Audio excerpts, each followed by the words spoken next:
All right. Good evening, everyone. At this time at 6:30 p.m. on August the 3rd, 2023, I will call this City Commission Budget Workshop to order. With that, we will stand and do a pledge of allegiance, and then we will have roll call.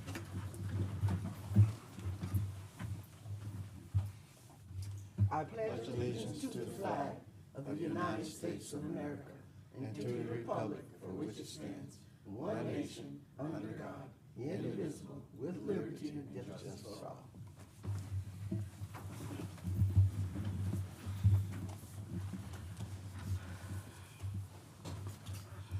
Mayor James, Here. Vice Mayor Ambrose, Here. Commissioner Grunder, Here. Commissioner Whites, Here. Commissioner Williams. Here. Thank you. All right, with that, we will move into item 1, presentation of proposed FY23-24 budget for the General Funds Department. I really like your jacket.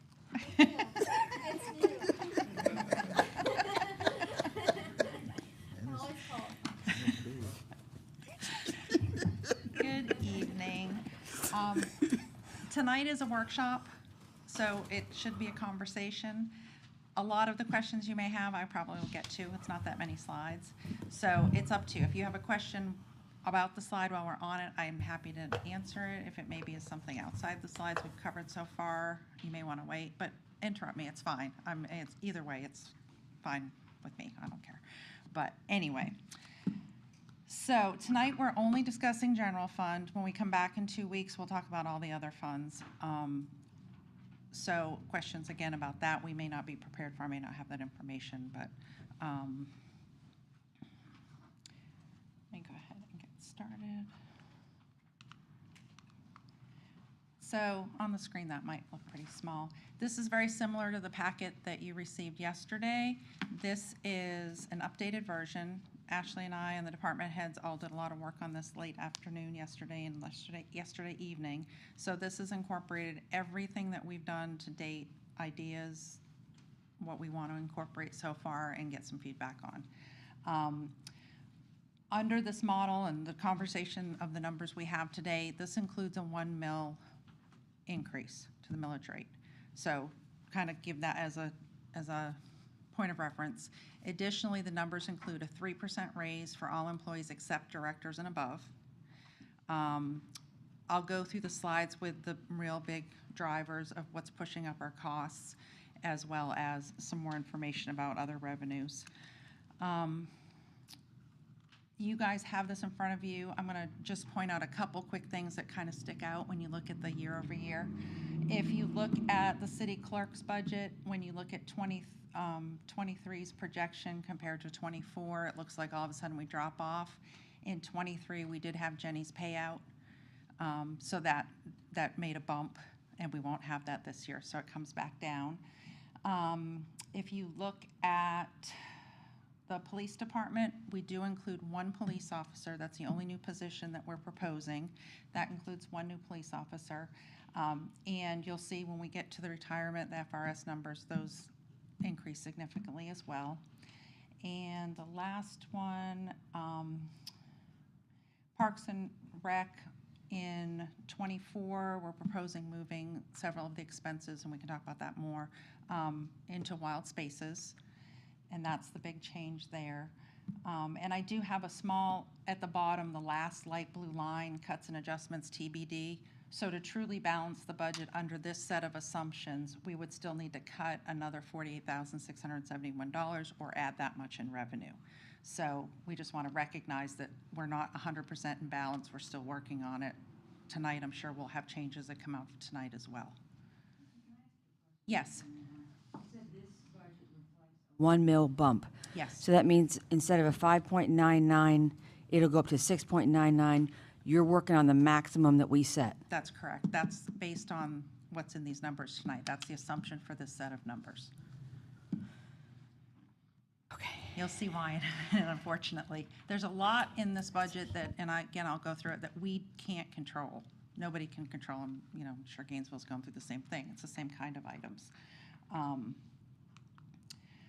So again, as I said, we're looking at general fund employee raises. Really, it's raises for all employees, but right now we're only talking about general fund. So this is the dollar amount that impacts the general fund. When we go to other funds at the next meeting, we'll talk about the amount of money that reflects. And also 1 police officer for night shift. This includes salary and benefits with $68,000. It's also projected to offset some overtime by about $10,000 and increase officer safety. So I'm sure that you've all had conversations with the chief about having 2 people on at night. If one of them's on call, helping someone and they need backup, but the other person's busy, that's not a good situation. And they're having to pull in people from day shift, and that creates a lot of overtime. So basically that third person's always overtime. So we're trying to find a balance there. So, question. So it says, right now, we had budgeted 2.2 million for police, that we're gonna be at 2.4, but the proposed budget is 2,780,000, which is way more than a 68,000 increase. Right. So what's the other addition that's spiking the police department I can funds? go through those we'll talk about those coming up, but health insurance is going up quite a bit. The property and liability insurance is going up quite a bit. For police, it's a larger number, of course. The pension is increasing 17% for public safety. That's huge. And again, we don't have any control of those at all. So those are big drivers. Of course, there's tweaks in there too. You're going to have a little bit, we didn't do enough for fuel, or we didn't do enough for utilities. Utilities, yeah. And so we're adjusting those as and for me, now that I've been through a cycle, for me, this is a true up. Like I can go, okay, this is what the numbers should be just from my perspective. When I got here, we started budget 2 weeks after I got here. So now I know better. So, so some of it is really just right sizing things to what they should be, based on experience. The last item, and I don't know if Antoine wants to speak to this, but there's potential for a new program with school zone ticketing. And so that revenue from that would decrease the cost or supplement that cost of that additional officer as well. It's a program he just found out about, just told us about last night, and it would be something we would need to bring to you and have approved. So I don't know if it's worth, do you want to mention a little bit about it? I think it's really cool, so I'm excited. So first, our primary concern would be safety, and that's where we're at in the aspect, not revenues. But it is a program that that the governor just signed about speeding in school zones. If you go through our school zone, you see that our patrol officers are out there twice a day, every day. And I have our traffic unit there. And even though they see those black and white police cars, they're still going through the school zones, and they're still getting stopped, which is crazy. But this program would work where there's automatic citations for speeders in there, and it would be by a city ordinance, and those funds would go in a different direction instead of going through the normal. It'd be a little bit less ticket for the violator, but there's funds that go back into the school system, crossing guard, and into the city. But I still want to vet the program and speak to those who are looking at it. There's some other communities that are looking at doing it as well. So I'd like to vet it with staff and then bring it here to the commission for presentation only, so that you guys can ask questions and get it firsthand, and that we make a jointly decision with the public as well. So I'm a little ways out from that, but it's an interesting program. And we have not included any revenue for that, but we just want to know that's on the horizon as one of the things that may help us with this. Where does the revenue go now when you issue a speeding citation in a school zone? So the revenue, it's divided into a huge amount of organizations. I want to think 22, 23, but as you know, it could be domestic violence. So a number of folks get anything. We may only get like $2 for training off tickets. We don't get anything essentially off of traffic citations. In this instance, we would be getting about $50 from the citation, each citation that's written. So we're getting almost 50%. Wow, so that must be brand new. It's brand new. Yeah, because Absolutely. Just passed in July. before it's always funny, right? Like having been there, and I know you've been there too, whenever yeah. you stop somebody, write them a ticket, and they tell you that, oh, this pays your salary, and we're really thinking, actually, we're gonna get about 37 cents off Right. this. You're So, underpaid, you're underpaid, but not Yes. that yeah, underpaid, yeah, yeah. underpaid, but not that underpaid, so, no, okay, wow, okay. That's interesting. Thank you for looking into that, Chief. So anyway, that's just something that I think has really good potential, and, you know, I'm always looking for a bright side, so. And then we can get into the non-discretionary cost increases. So this is more of what I was talking about a minute ago. It's a little redundant, but, so retirement increases. So the retirement costs went up, FRS went up on July 1st. So a quarter of this year, 23, is also being impacted by that. For public safety, it went up 17%. That's a big jump. And for non-public safety employees, it went up 14%. So just in 2024, that's $80,000, $81,000, and we haven't gotten anything for that money. You know what I mean? It's just, that's what it costs. And one of the things about the pension plans is basically, you know, FRS is going to do an evaluation every year, evaluation with actuaries, and they're going to say this is how much money everybody needs to contribute to be able to pay the future pensions. And so as, you know, more people retire, there's fewer people coming into police, for example, there's less income coming in every day, and so they have to increase the contributions from the employers to make sure that the future people have their pensions. So again, we don't get a vote on that at all, so that's difficult. Property and liability premiums, I think I've talked about this a little bit before. We spoke with FMIT, and the property side is going up 75% on average. It's because we're in Florida and everybody's making up for Ian. There's a listserv that I'm on of finance people in municipalities throughout the state, and that's actually good. A lot of people are seeing 100 or 200% increases. It's just crazy. The liability side is more like 15 or 20%, depending on the situation, but blended, it's a 34% rate increase. So, you know, the areas where we're more heavy on the personnel and the liability, it's going to be a little bit lower, and, you know, where you have lots of property and not as much liability, it'll be higher. So it's, that one, again, and it's not even something shopping around's going to help us with, because, like I said, I've seen information from agencies all over the state, and even the ones with FMIT, some of them are getting hit worse based on where they are in the state too. So I don't know that I would say we're lucky, but compared to a lot of people, we're actually on the lower end. And then health insurance premiums are going up 6%.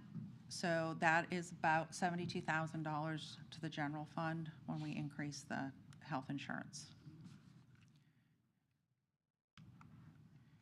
So, of course, the first thing we're trying to do now is what are we going to do to close the gap?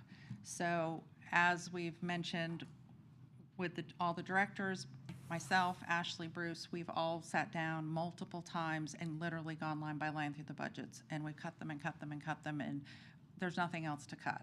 There's always something else to cut, but we're at the point where the next cut is cutting services. And even where we are now, you know, we're just getting there. We did not budget a transfer to the emergency fund in this budget. We have no new projects in the general fund at all. Again, we've only had one position, the police officer. We have identified some surplus assets and foreclosed properties that we want to look to dispose of, and that would help us, of course, but that's one-time revenue, so that kind of helps us for 1 year, and then we've got to figure out something for the next. Some new revenue ideas, increases to our fees, and of course, and then millage rate increase. So as we go through these, you know, a lot of this is, I kind of started it just to help spur ideas for myself and whoever else wanted to look at these. So I'm sure some of them you're going to go, that's crazy, or no, wait, we should do this, and we welcome any ideas. Whoops, wrong way. So here's what we cut since the first report yesterday. Maybe day before. I don't know what day it is anymore. And you can see we're down to the little itty-bitty pieces. When you get into admin, the challenge is you have people and you have people. You don't have construction projects or giant purchases that you can delay or cut down on. So we're into the training and travel, we're into dues and membership and, office supplies. So I had a whopping contribution of $100 in this, but that's because I already knew this was coming, and so I had already cut on mine. But, it really, we've cut down on the overtime in the police department. Again, that's the 10,000 I was talking about, by adding the officer. Vehicle maintenance, we're gonna be rotating out those chargers, so hopefully that will bring it down. I hate to say hopefully, because hope is not a plan, but it should bring those costs down. We spent a lot of time with Eric May at Emerald Data talking about IT, and he had some good ideas, and so we feel comfortable cutting back a little bit in IT, and we have good communication, so we'll know if there's anything we need to be looking at. Right down to like Parks and Rec is counting porta potties and trying to decide, do we really need a porta potty at every park or these parks or whichever parks they're in?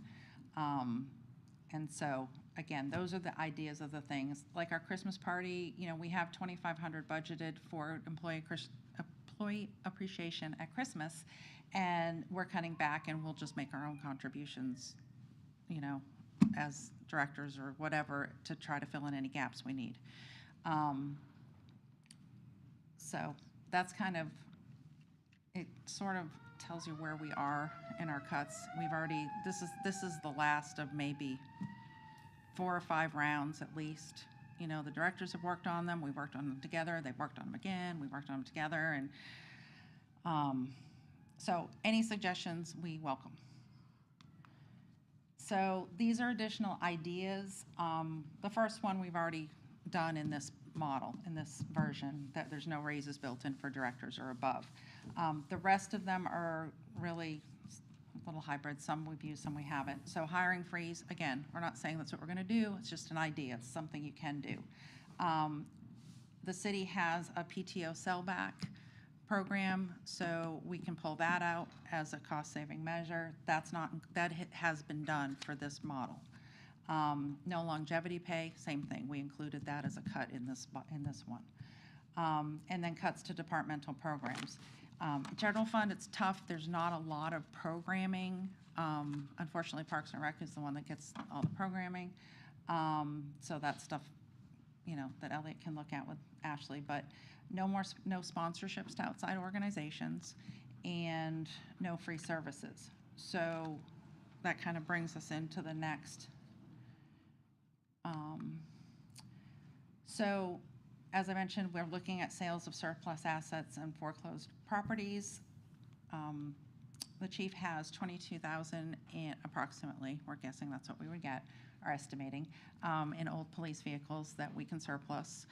And there's also a series of foreclosed properties that we should be able to sell. And I don't know if, Ashley, you want to talk more about that? I don't know much about it. There are approximately, I think, Bruce and I talked to Danielle today, in 13 properties that we could potentially foreclose on that have liens on them. So the recommendation was for Danielle and Chris and maybe Bruce, but staff to go out there and look at all of them and start the procedure to foreclose on them. I think we still want to support Habitat and NHDC, but that we would also use like at least half of them to try to sell maybe to Florida Homes or somewhere. So we do a combination of, staff's recommendation would be a combination of donating, because we still want to provide to the community, but also recouping some properties for revenue. And then some properties, when you look at them, are just going to be unbuildable. So striking a balance between all of that. But we think we could get it done this year and maybe just use some to get money back. Florida Homes would love to hear you say that. Yes, he would. Yes, he But most definitely would. exactly, Habitat is still wanting some more property Yeah, too. So I know they've we asked want to too. keep our partnerships. Yes. Yes. So Some alternative revenue sources. So again, sell or lease at fair market value city-owned property that's not housing city staff and not currently earning revenue. Right now, the Civic Center and Santa Fe room rentals are at least $7,000 a year. So if we could recover money like that from rentals and other places too, that would be wonderful. The other option is to charge utilities to the properties that currently are doing $10 a year leases. And I'm not at all picking on anybody, these are just what they are, these are the numbers. So the city pays utilities for the electric portion of the chamber office, which is just the upstairs, and the downstairs, they have separate meters. And then the downstairs is the bathroom, we pay for everything for that, as we should, it's a public bathroom. So we pay the electric, sewer, and water downstairs. So the office space is about $65 a month for utilities, for electric. And then the old school, all the utilities for the entire building are paid for by the city.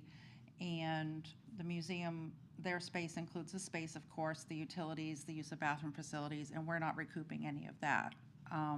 So again, we're trying really hard to look at recovering costs where the costs are incurred and do things on a cost-based basis.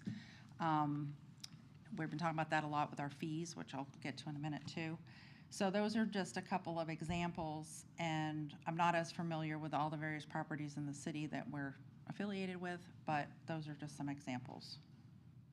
So that's probably true with the Garden Club and Boy Scout. The Garden Club and Boy Scout building, I believe pays their own utilities. They definitely pay, no, they do, because I looked at them up too. I was thinking whether it was electric or water, sorry, I had to think in my head, but they pay their own utilities.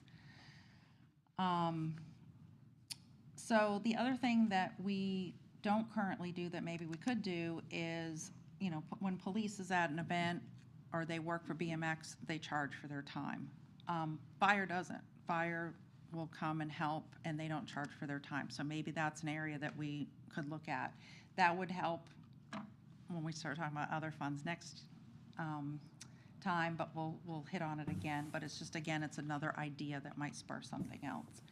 Now, we have a full-time codes officer. He's in place, and he's hit the ground running, and he's ready to go. So we're finally going to start seeing some money recouped in that area.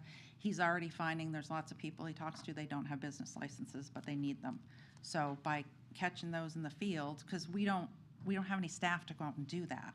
So by him being able to be another set of eyes and help enforce that, it's not a lot of money, but it's money. So we'll take it. And then the fines and prosecution fees, you know, will start coming in. We have the magistrate process in place. So what was intended a year ago, we can, you know, really get going forward. Do you have a question? Yeah, on the business licenses. Yeah. So City of Newberry just emailed me and said, hey, you're up for renewal. They had 5 different categories of business licenses, and they actually charged the lowest rate, which was $94, was for a business that was brick and mortar. What's our business license here? Because I believe I was only paying $25. We have about 20 different categories here. Gainesville has about 8,000. Okay, it's a slight exaggeration, but not really. There's, you name it, they've got it broken down 20 different ways. Alachua and Newberry are kind of a hybrid, and we are definitely on the low side on the ones that I've looked at. So that's part of our fee evaluation, is really looking at where that should fall. For the most, I mean, I would say the average is probably $30. Yeah, You because know, like the there's home some that are a business little bit more. was 112 versus 94 for brick and mortar, and then we're Right. charging $30 and not Exactly. people having, that just seems like Exactly. it costs us more to process the a business administrative charge, license. right. I agree. Than, yeah, No, I agree 100%. And I think it's another one of those things that we all know it needs to be addressed, but it's a little overwhelming because there's a lot of work to do it.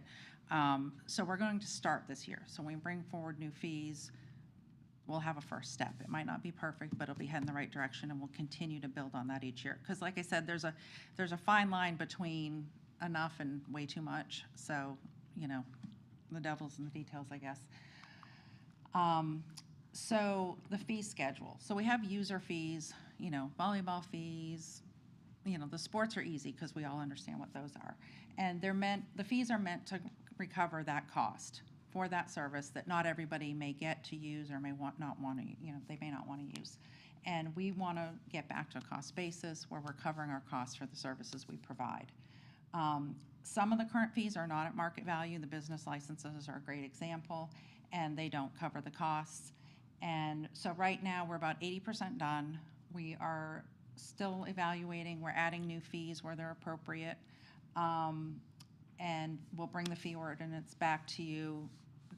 It may hit one of the days that we have budget hearings already, or maybe the in-between commission meeting, but our intent is to have it done before the end of the fiscal year and to you in ordinance form. And this is the last one. So this is just to give you an idea of the magnitude and how people are impacted. So currently the millage rate is 5.99 mils, and the proposed under this model is 6.99. The 23 ad valorem at the 5.99, straight math, it's not exactly what we got, but it's in the ballpark, was 2.35 million. If we go to 24, we have an increased property base, and just the increase in the property base alone, so let's say we still apply the 5.99, but we got a new taxable value number. That gives us about 170,000 more revenue just by the increase in property values. Then if you apply an increase of 1 mil is about $421,000. And that would give us the total ad valorem of 2.95 million. And the impact to residents, and it's always very confusing, but if you keep it really simple with this and then just multiply by 2 or 3, if you're on a $200,000, $300,000 house, it's a lot easier. So for every $100,000 in taxable value, so let's say after homestead and everything else, your taxable value is $100,000. 1 mil will increase that by $100 per year, which is $830 a month or something like that. So obviously, if it's 200,000, it'd be 200. If it's 300,000, it would be 300. And again, that's after the homestead exemption is taken because it's just on the taxable portion. Does that make sense? I mean, I still have to sit and count zeros, so, because you don't do it very often. You do it once a year, and then you're like, okay, what's the magnitude of this? And that's the last slide, I believe. Yep. So, questions, ideas, suggestions?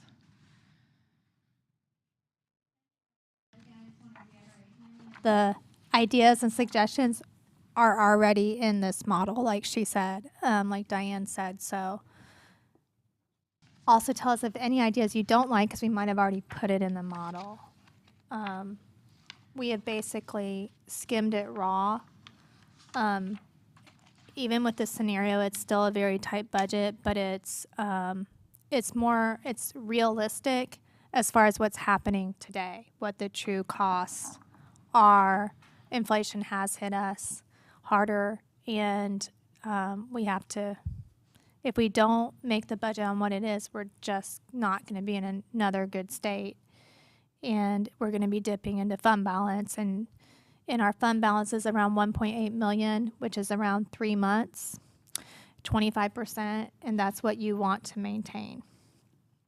So we have a healthy fund balance now, but if we don't put in there what we need for operating, we will be dipping into it, and you don't want to be.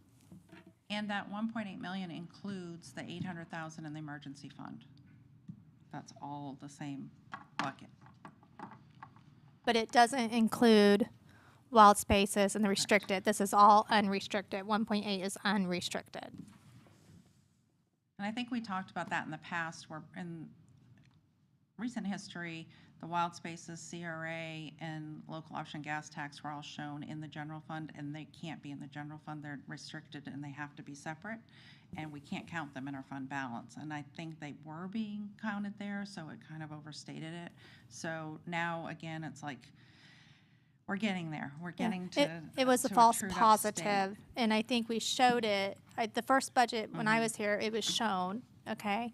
But now it's kind of like even more is coming to light because we're in the second year of being more transparent, I guess. And so I think I always said the reality was going to set in from being more transparent, and this is the reality. Right, and that's then why we we also do were that, hit not yeah. only with the reality, but then all the inflation at the same time to the different categories. And Also what wasn't said is the cost of equipment and supplies is up. So even though we've hit, these were the high ones, every line item has been hit by inflation essentially. We showed the ones that were the worst offenders, but the operating and supplies have been hit as well.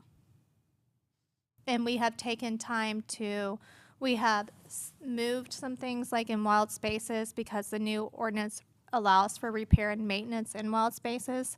So we had to move some money for repair and maintenance. For instance, some of the safety things at the parks and everything. Ordinarily, we would have wanted to take that out of general fund. That's coming out of wild spaces. But the thought is that once the revenue from the solar power facility, which is still around 2 years off, but once we get that, which I think we around 400,000 or so a year, then we would move that stuff back into general fund. As soon as we get some revenues from growth, we want to move it back. We see this as a short-term solution, so we don't have to, raise the mill anymore, or cut programs, or start looking at staffing.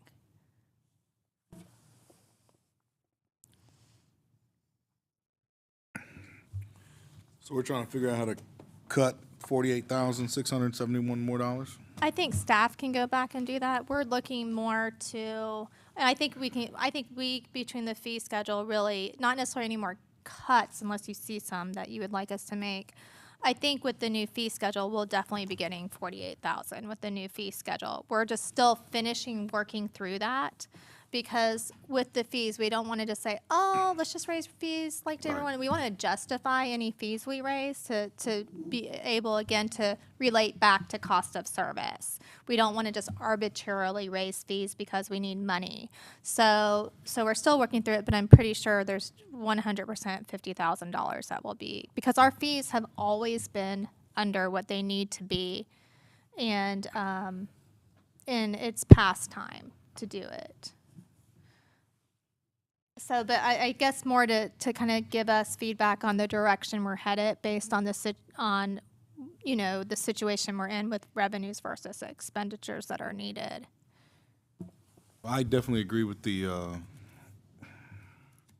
unfortunately, you can't, you got to pay to play at this point.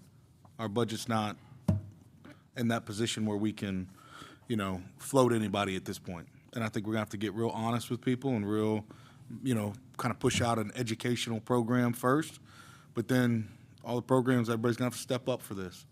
And so I completely agree with, we cannot float anybody any longer until we're getting back to where we're making that thing. And I like the fees, unfortunately, as much as I hate to say it.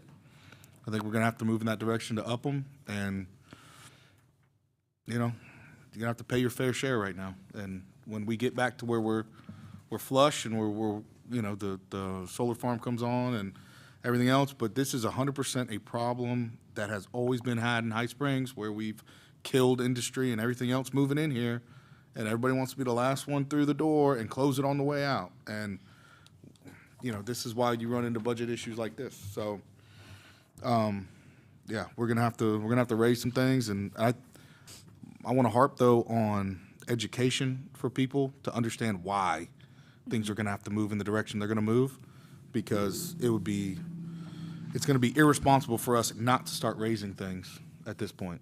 And I don't want my name on that. So yeah, just education, and I appreciate what y'all are doing. I know it is not easy, so thank you.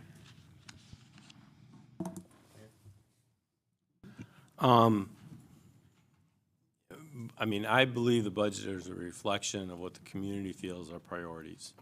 And when you look at our overall budget, a lot of it goes to police and fire, which citizens want. And they also need to understand that, we're not talking about fire right now, because most of fire doesn't come out of general fund. Like a third of fire comes out of general fund, maybe a little more. The rest of it comes from the fire assessment and fees to the county. So, citizens that, as part of the education process, the question needs to be asked, well, what would you want to cut if, if you, because I think they like the roads we paved. I think they would like a responsive staff when they come to City Hall. And I think they want a codes enforcement officer working. And we've been through cutting staff at parks and telling people to go out and play, and then we haven't taken care of the facilities, and we haven't offered programming, and people in all the workshops talk about, we want stuff for our seniors, we want stuff that isn't more than team sports, we want stuff for other ages. So you guys are working on all that, I understand. And I looked at not only what you provided, but all of the information that was provided about the different departments outside of general fund. And as you've said, a lot of our costs this year were, we were not aware of what our insurance was gonna happen, so we under budgeted for that. Utilities have spiked with energy costs. Fuel costs, gasoline and diesel were huge, and we use a lot of that. So those are costs that when you look at even just our overage on the projection to the budget for this year, we're eating up just in those areas. They weren't eaten up in frivolous things we did for the community. Right. They were eaten up by things we cannot control. Okay? So as I looked at the numbers, though, one of my questions was, and I've talked with Ashley and Bruce and Diane today on a conference call, and I got kind of an education about different things. But as I looked at this budget, I'm still questioning, how we're going to end up, because I don't know that the projections are necessarily going to line up. So for instance, we could, like in fire, there was still a question on paper. It says they're over by a couple $100,000. But the reality is they don't think it's going to be half that. Okay, and what's not reflected here is how much we're getting back from the state for the hurricane response. Apparently, the application to the state was somewhere around $30,000 in reimbursement, but what we actually spent was significantly more. So we may have underclaimed, and staff is going to work to figure that out, but there's no way we sent a crew for a week on 24/7 call and backfilled the station for $30,000. So if the reality is we're only eligible for $30,000, then we need to take a hard look whether we want to make those resources available to the state and ever let that happen again. But what I'm hoping is we've got, 4 more pay periods in the fiscal year? So the budget is really going to evolve and what have you, but we're going to get an idea of where we're really going to end up the year, and that's going to impact a lot of this. And so I want to see that. But the other thing, I spent years sitting in the audience, and we've got one citizen here tonight, and hopefully we've got more online that are watching, and I followed along, and there were a lot of patterns in the budget process. What became very unsettling is sometimes staff were representing things to the commission, and department heads, who many are here, sat very quietly, and they were doing what was appropriate. They were following the party line of what their boss had come up with, and like, this is what we're going to have to do. And I really respect that, and I respect that we've hired Ashley and put her in the position where ultimately she's in charge of staff and the budgets. But what I don't want is staff to feel, it's not like you're airing dirty laundry, but if there's something you really should have and you're cutting, or there's something that isn't really happening, I want to know what that is, because right now what I'm not seeing here is what staff gave up. I know they've gone back and cut their budgets. I know they're not. I really would like to know what each department has said they wanted in this budget and they're not going to get. And I don't want to do 100% second guessing of that, but if the budget is going to be a reflection of the computer priorities, then I want to know that, I want to be aligned with those choices.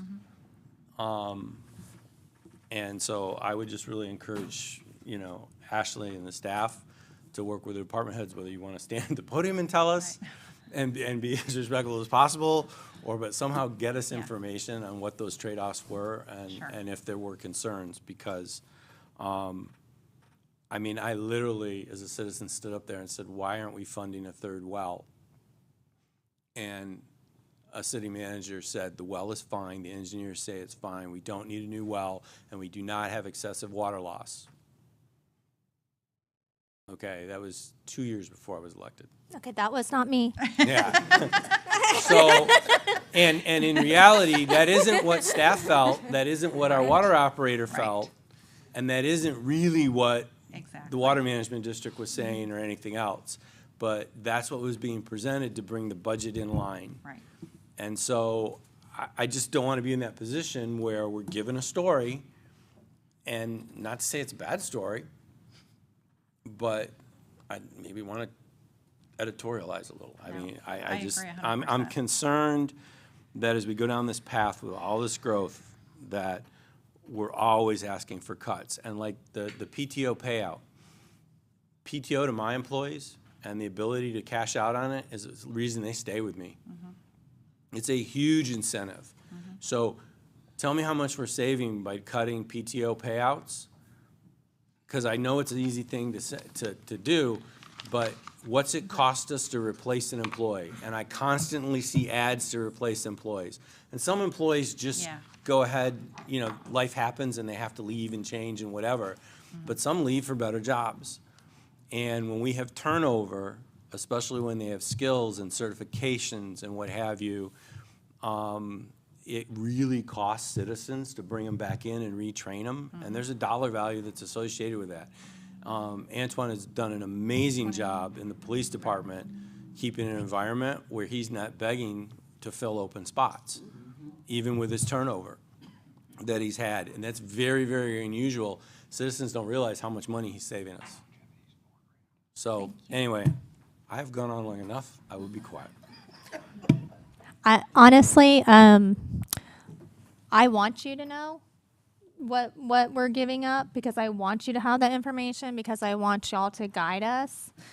At the same time, I don't want to be the city manager that submits a budget that is like that I don't know where the money's coming from, you know. So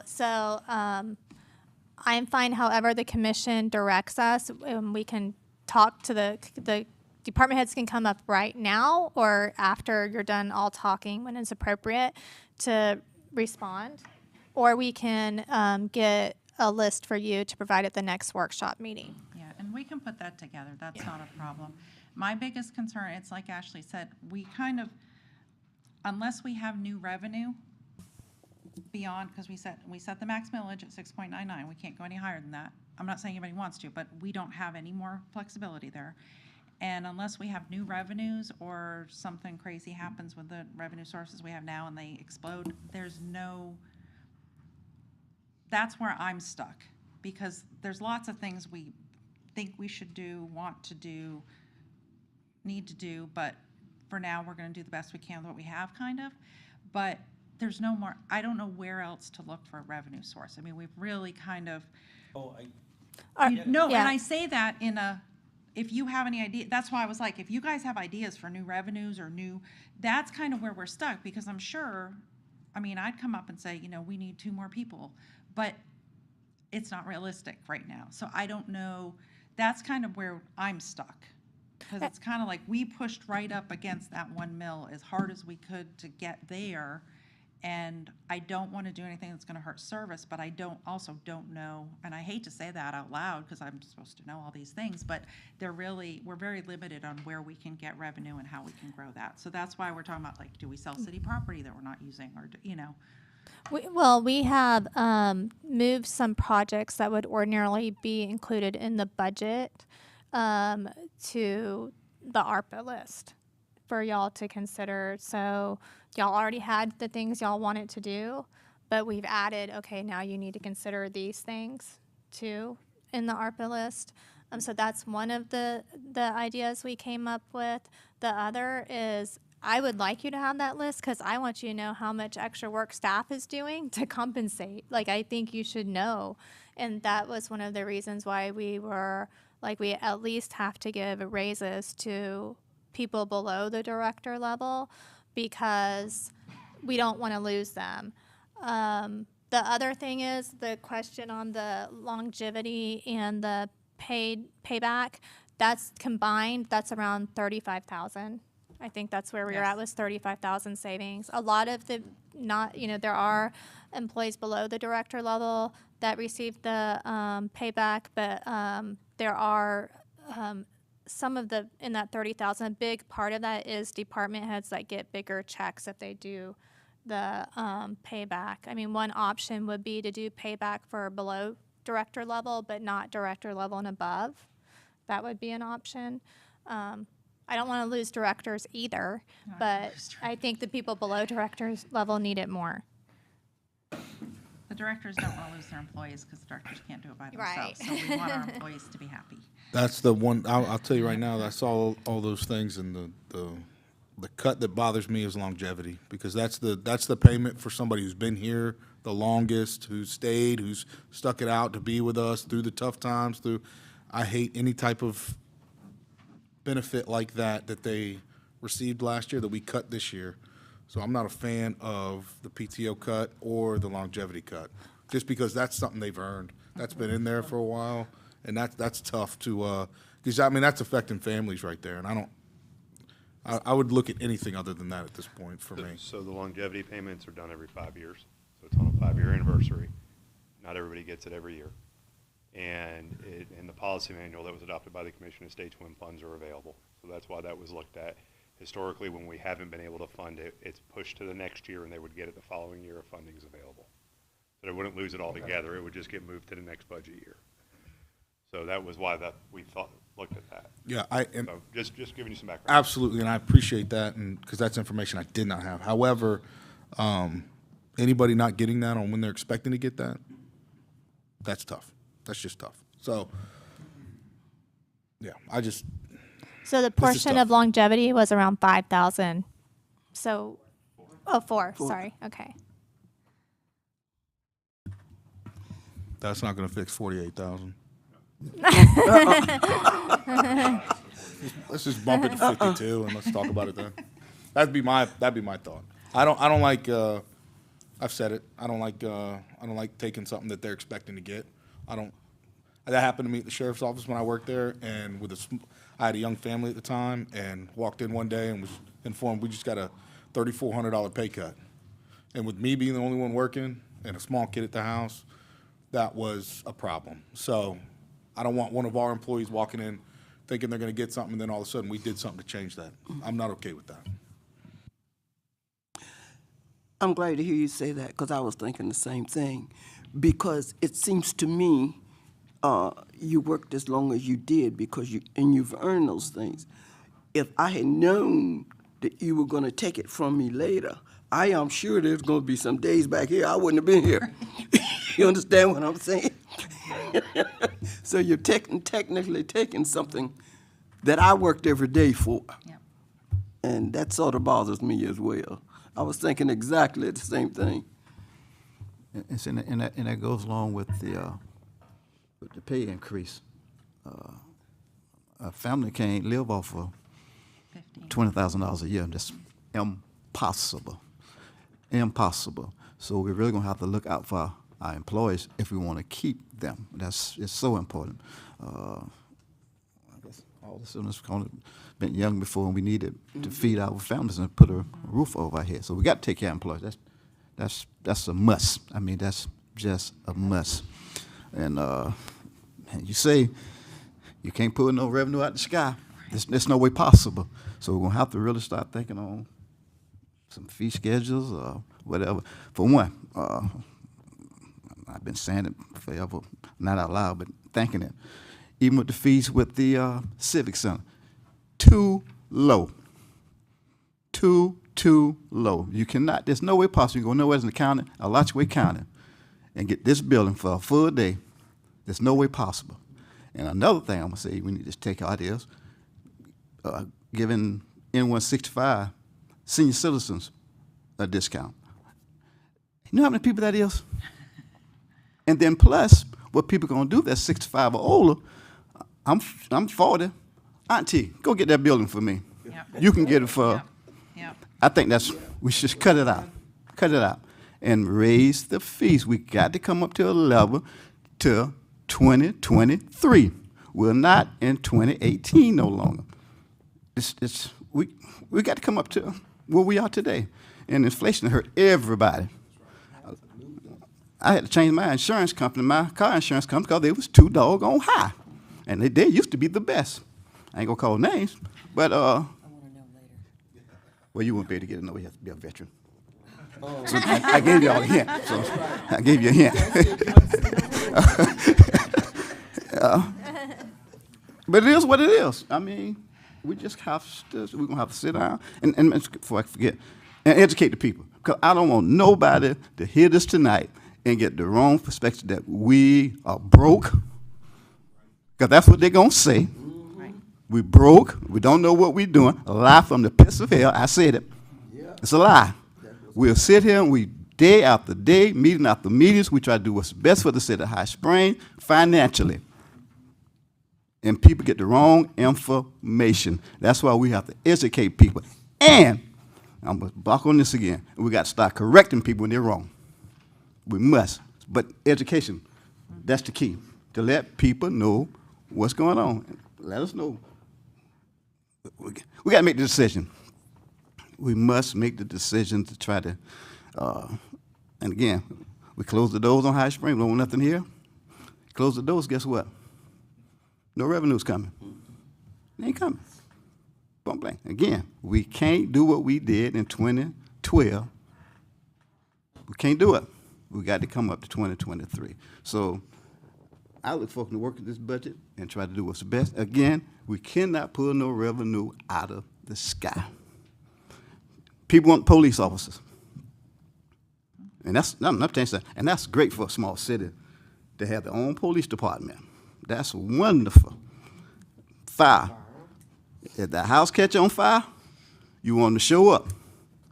If that sewer system back up and that alarm go off, you want somebody there to fix it. Take revenue. Take revenue. So we're going to have to just be smart about it.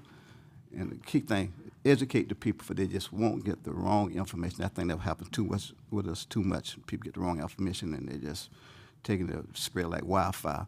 Let people know what's going on. We ain't broke, but we're not trillionaires. And that fund balance is a great example. That's 3 months worth of Yes. expenses right there. So, Yes. you know, if we had to close the door like COVID or whatever, you know, Yes. and all of a sudden there's an interruption, we have 3 months to pay our employees, pay our bills, and keep providing service. So, and that's the recommended, the Government Finance Officers Association, 3 months is what they recommend. Yes. So, you know, we're very healthy there. So it's just a matter of where we go from here. You know, we're not in a hole or anything. Okay. So this yellow building down here, who's in the yellow building now? St. Madeline Community Outreach. It's not Catholic Charities, but, well, I mean, Catholic Charities is bigger, a lot bigger. Okay. I just curious that because I've never seen no activity down there now.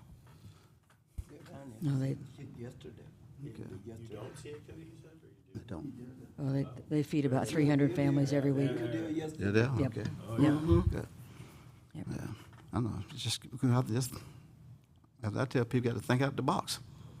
You've got to. Got to. That's the way you're going to get the And, revenue that we need. And I'm gonna end with this one. If you keep on doing the same thing, you're gonna keep on getting the same results. Simple, but it's true.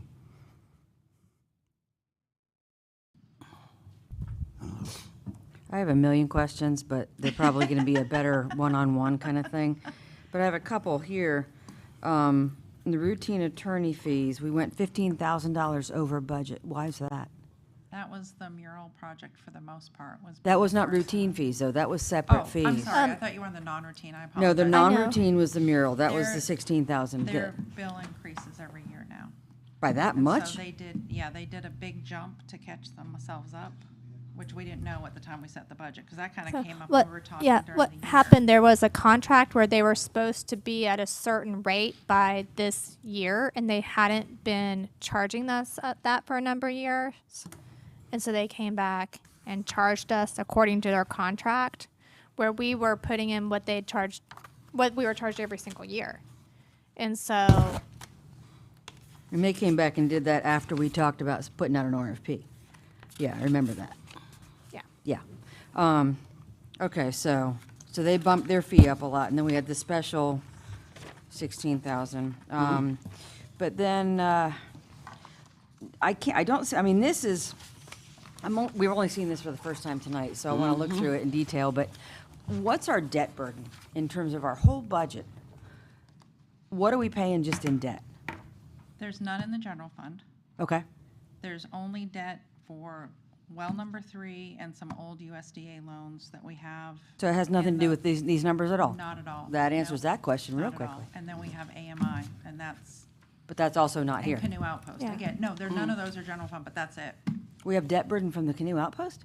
We have. Oh, to because we borrowed it repay- back, We right, borrowed the money right. to get a rate payment. Okay.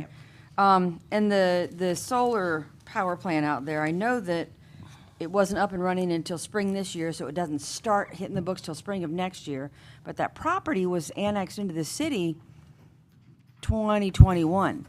So is it just hitting the books at just an ag rate for 700 acres? Yeah, it doesn't hit it at the commercial rate until they develop on it, and So they do not still have to pay an ag rate. We are going to be able to assess them because it's still zoned agricultural. I need to check on that because I don't want to get it wrong, but everything that's on there is where most of the money will come from, the panels, and so that's what we're going to make our money from. We anticipate around 400,000 a year. But I mean, I really do wonder when you're talking about something like Duke Energy, it's still zoned ag. Are we legally going to be able to bump up what they're paying in property taxes? Yeah, they will when they assess it. They take into account the So they property and what's on it. consider.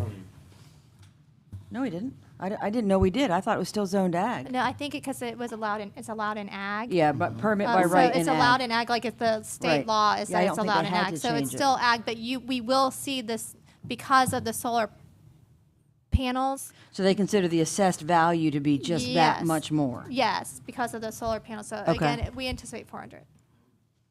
I Okay. think it's like 14 million over 30 years or something. But that But- doesn't hit Along those until, lines.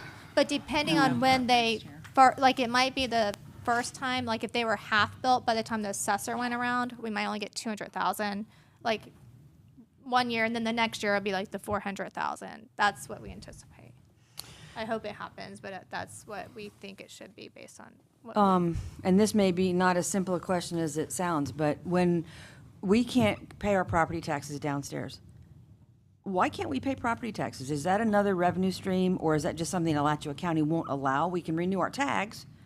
If we could pay property taxes here, It would require another set of trained individuals who already have two very different skill sets right now, doing the state tag stuff and billing.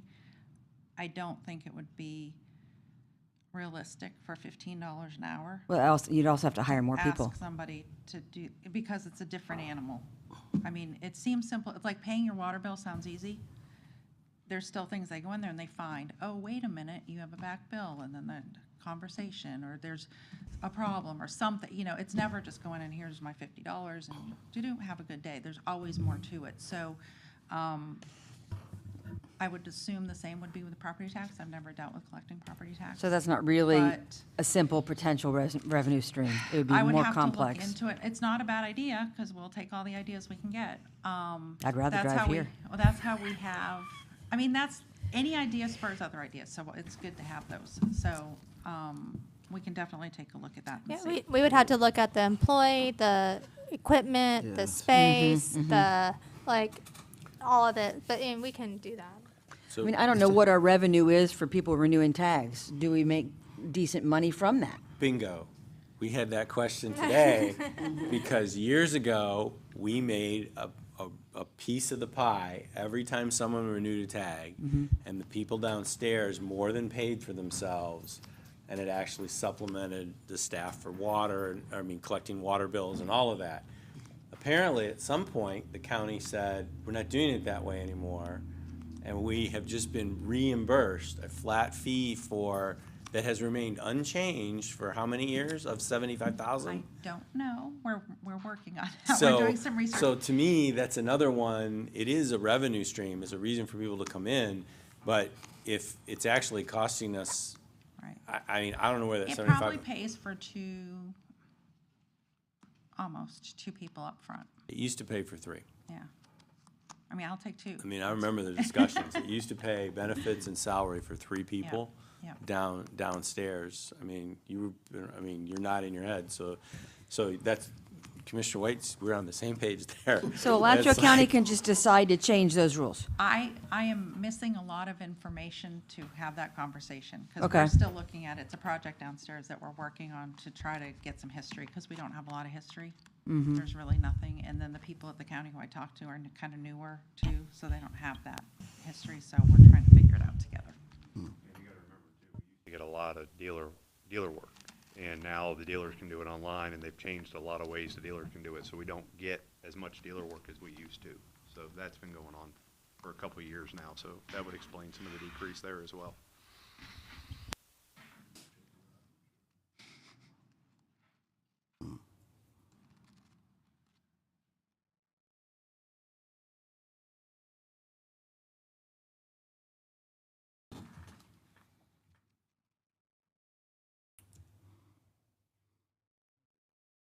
Built and do what we need to do. That's it. I get that insurance has been just crazy. My biggest concern is it's been crazy for all of us, for everybody. And, you know, I mean, everybody else is having to pay more for their own personal insurance, and now we're gonna come up and say, you know, in the county that has the highest millage rate in the entire state of Florida, we're gonna bump it up more. But I'm looking at the numbers, and I don't know where it is you could make that up. And that's the challenge. I don't think anybody wants to increase millage ever, and it's painful. It's As a city manager, I don't want to come and recommend an increase ever, even a small one. And so, I mean, we scoured, you know, and we're trying to approach it from every level as far as the user fees and you know, selling surplus and, you know. And I'm sure there's something we haven't thought. I mean, you know, there's a zillion possibilities, but you start looking at them, and for whatever reason, it's like, man, there's no way we'd be able to do that, or it's not feasible now, whatever. Yeah, so I won't say that we've thought of everything by any stretch, but the things that are typical, normal things that you do when you're cutting budgets like this. I mean, I worked in the city of Gainesville for 20 years, and 15 of that was at GRU, and I was in charge of rates, or doing the rates for 10 of that. And every year, we would go back through the budget at least 3 or 4 times when we thought we were done, and cut, because we get the rates done, and it's like they're too high. We cut, and we cut, and we cut, and it's painful, and especially when you're working on something you're providing service to other people. You know, it doesn't take much to get to the point where you're impacting service, and so we don't want to do that either. But, you know, we don't want to simplify it either and go, just do a millage rate. I mean, that's. And we've been working on the fee schedule for months. I mean, that's not something we just started with the budget season. We started before that, because we're really wanting to do what's right and what's fair at the same time. So. And that'll give us we can put it in the ordinance. We'll have a comprehensive list in the ordinance that everybody can find and everybody can see. Because right now, there's a few things in there, but we really don't have a full array of everything we charge for everything in the ordinance. And that makes it so much easier for everybody to have a place to go and understand. And, you know, the comment about the highest millage rate in the state, you know, is accurate as far as the county goes. But that's really not an apples to apples comparison, because millage rate is just one factor. The 2 other factors are how much taxable property do you have in the county, and what is the land value in that county, and then finally, what are you trying to accomplish for the citizens? If we could lower the millage rate, if people didn't want a lot of the services we offer, if we could have half the millage rate, if it costs twice as much to buy an empty acre of land here, you know, or develop it. So if a $200,000 home here is going to sell for $600,000 somewhere else in the state, which is very much the case, they could have a lower millage rate and still be earning the same or more money. Right. So, we want to be careful as citizens talk about that. It's like, no, this is the rate required to meet the needs the community's asked for. And that's one of the reasons we implemented the fire assessment, because everybody pays the fire assessment. And that was years ago that was implemented, but that meant that the churches and the schools and other properties that were exempt for different reasons weren't exempt because they were still expecting to receive, medical and fire assistance in an emergency. So, citizens, as they look at this, they can't just look at the rate and say, why can't we have a rate like this county? That's not how it works.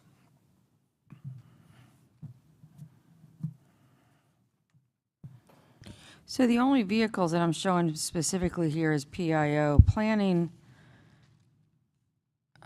I see, are the planning department's vehicles somewhere else? The, Have vehicles because we stay in the office all the time. Okay. So you don't have, yours is separate. Chrissy gets bupkis for going. So the only general fund vehicle cost is PIO. the police department as well. Well, the police department, I saw theirs, And and the that cost is going way up. Parks and Rec Director, PIO, Antoine, Police Department, Public Works. Building and Public Works vehicles are both outside of the general fund. Public Works is in water. Codes, we're working on trying to figure out. Well, we're trying to figure out buying CRAs because we don't feel like CRA really needs a vehicle. So we're wanting codes to buy CRA's vehicle. So we're trying to figure that out. Give CRA a golf cart. Well, the thought process is the whole point of CRA is to eliminate blight, and a big part of code's job. There is some in the CRA district and there's some in the rest of the city, so that we could take a portion of CRA money so that we don't have to charge the whole vehicle to general fund, because we have it's literally one of the main tasks of why CRA came into being, so it's appropriate. So if we can save some money there on the general fund side, that's just kind of the thought process. And we're moving the farmer's market cost over to CRA from general? Yeah, well, we, since we've been doing this series of workshops and everything, we're working a CRA agenda to get out to y'all next week. And we want to talk about some recommendations, but we want to take it all out of general fund, and any costs with the farmer's market would be CRA, because That it's in the helps. CRA district. Yeah, That- we were trying to that find helps things quite a like bit, that. doesn't it? Yeah, we were trying to do what we could. I mean, since CRA has funds, Right. that would make sense. And the revenue from the farmer's market is less than the cost for that function, for that farmer's market department. Really? So it would help the general fund. Has It's it not always just a been the wash. case? I don't No, know. so one of the reasons we want to revamp it is because it used to not be that case. At one point, long time ago, it was profitable. And so we want to make it break even and or be profitable again. That was one of the whole driving forces behind this, one of many, because we were losing money. And we can't be losing money on things like that. If we it starts costing us that way, we need to step back and reassess it amongst other programs and see what the commission really wants to do and how important it is. I'm trying to figure out why the SNAP actuals through the end of June is less than a third of what was projected. Why is that? At least what I'm seeing here. We were budgeted 18 and the actuals at 5,200. It's just lower use, lower volume. Okay, so it's all based on use? Okay. Yep. The thought process, part of it is with FAB going away, then we probably lost some people that they're probably going to markets where there's both FAB and SNAP as part of it.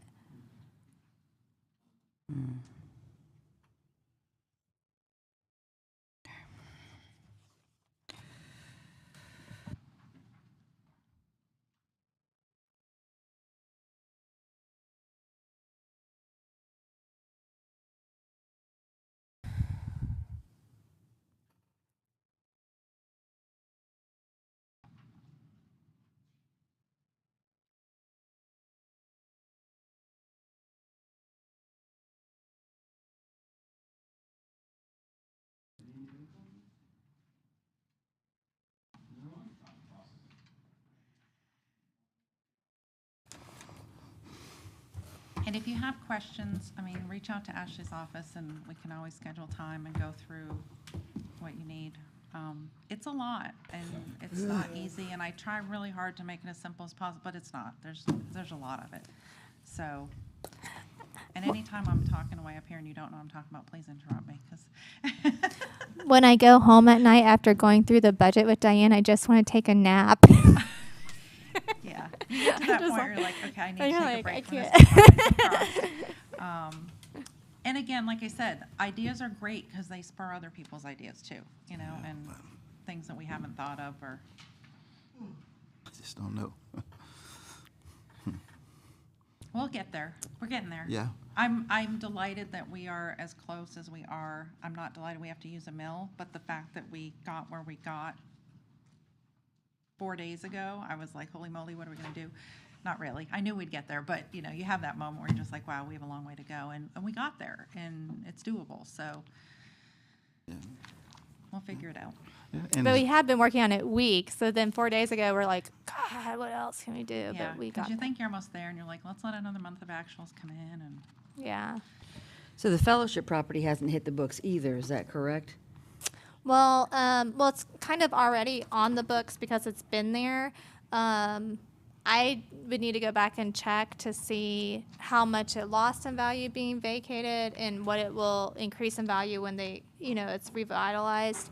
I don't know if it's lost very much value or not because I haven't checked on that one in particular. Well, I mean, it wasn't taxable though before. Oh, yeah, that's true. Yeah, because So it was now a church, should right? be- Yeah, should that's be, true. You Yeah. know, since it's no longer owned by the church, does that flip a switch that now we can get taxes on it, even though haven't pulled a permit or done anything with it? I need to check. Well, it should. Okay, so it should, but I don't know. I don't know if they're going when it gets. It definitely should because it's commercial property. But I don't know. But once the property is kind of refurbished a little, they do all the improvements, and it'll be even more. Sure, You know, sure. because it's. It sold last year. Yeah. It should be the tax Yeah. release this year as a taxable property. Yeah. So the way we do the property taxes is there's a letter that comes from the appraiser's office that they kind of already do a pre-assessment, which is normally pretty accurate. So that's how we come up with it. We don't like go in and try to figure it out ourselves necessarily. They guide us. right, we get an That's how we official get the value. We number. get their estimate June 1st, and then their actual final value on July 1. And so everybody in they send it to everybody in the county, every city in the county, and that is what the state directs us to use to, and we have parameters like we have to budget that we're going to get at least 94% of it, I think is the number. You can't like understate it or anything, you have to show that. So all of the certifications we do for our millage rate that we have to enter in, they go to the state too. So the state and the county work hand in hand on those. And the reason you do more like the 94% is because not everyone pays them. so And you we have to pay the account county for 2%, and if they pay early, they get a 3% discount. I think it's 3%. So it gives you a Yeah. little. Not everybody pays early though, so it kind of moves around a bit, but it's why it's a budget. Budget is not precise. It's as close as we can get with the information we have. So it's like being a weatherman, kind of. You know, you're never going to be right, but you can be close. No, we really do use our history and our knowledge of how things move to get as close as we can. Well, I know that this piece of paper took months, so thank you for, I don't even know how many hours You're you spent. welcome. And if you ever find mistakes, by all means, please tell me, because, you look at something long enough and it all looks like Yeah. nines. Oh, yeah. Chief, do you know how long it'll take for you to vet that program in terms of speeding in a school zone? Shouldn't take long, it's no cost to the, shouldn't take long, it's no cost to the city for the installation of them. They do give you 30 days. The law requires 30 days of warning and education to the public. So I'm going to have a meeting with those representatives, like I said, and then have them present to the commission so that you guys can, ask them all your questions. And then after that, it just takes an ordinance, which I'm assuming takes 2 readings. So you'd have to draw that into the scenario. Okay.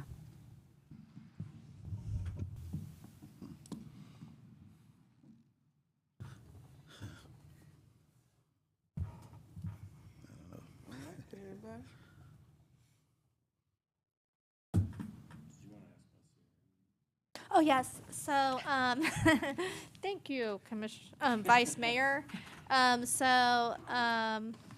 pulling up my calendar right now to make sure I get the date. So we have a CRA agenda that's probably going to be around 2 hours.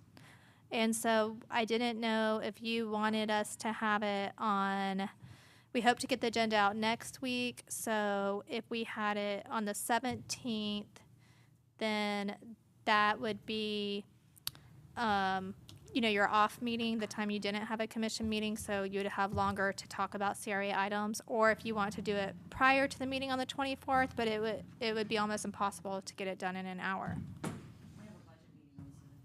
Oh, okay. Then, But the budget Can we- meeting, we could shift the time if we needed to, and we could start the CRA meeting early, correct? yeah, that might get you a little burnout to listen to all the CRA stuff and then the special revenue funds. But I'm fine doing it that way. Just everyone needs to hunker in. Could we split the CRA agenda into 2 different meetings? We could do that. We could do that. We could just go send it out to you. Maybe we'll just send out all the items because we have them done, but then we'll split the agenda in 2 meetings. Maybe have all the items as backups. So you can just review some of them early. So do you have to do it on a Thursday night? We don't. We could do it on Monday or Tuesday. I wouldn't recommend Wednesday because of church. The 21st, I think, is usually the new planning board meeting, is the 3rd Monday, so I wouldn't do that date. I would recommend a Tuesday. Yeah, we're gonna have to be rushing. I'm good on Tuesdays. So like the 15th, 22nd, or Oh. 29th. Not that we have, yeah. Not the 15th. Yeah, not the, Not the 29th. We have to host the, Guess Tuesdays are a bad day. yeah, and so this month we will be hosting the Alachua League of Cities too. Which date's that? I need to go back and check. 22nd. Yeah, the 22nd is a budget meeting. We could just do the most important items, maybe this month and have the rest next month if you want to. Or we could just do it before both Thursday meetings. Yeah, we You could know, do and- that. I mean, is that technically okay to say, we're going to get to an Well- hour and then just continue the stuff on to the next meeting? I think what we could do is put all the items, let me know if this is okay, Angela. All the items on the first meeting and what we don't get through, we could just say, we can continue to another meeting or, okay. Y'all want to do that? Yeah. Okay, so we'll go ahead and have it on the 17th and the 24th, before the budget meeting and before the commission meeting. Not next week? Well, next week we have to finish getting out, we're finishing getting out the agenda, Okay, so you'll get okay. the agenda next week. Okay, before the budget meeting on the 17th, and before the commission meeting on the 24th. Yes. that'll work.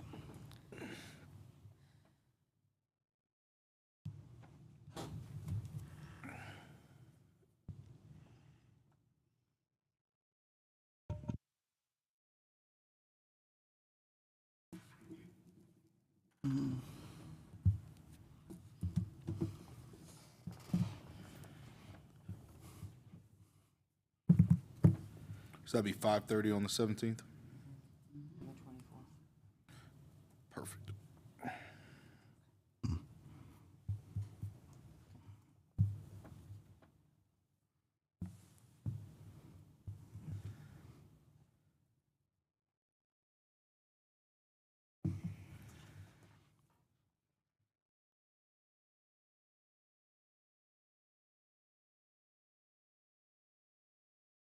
So are we done? Are we sitting there just?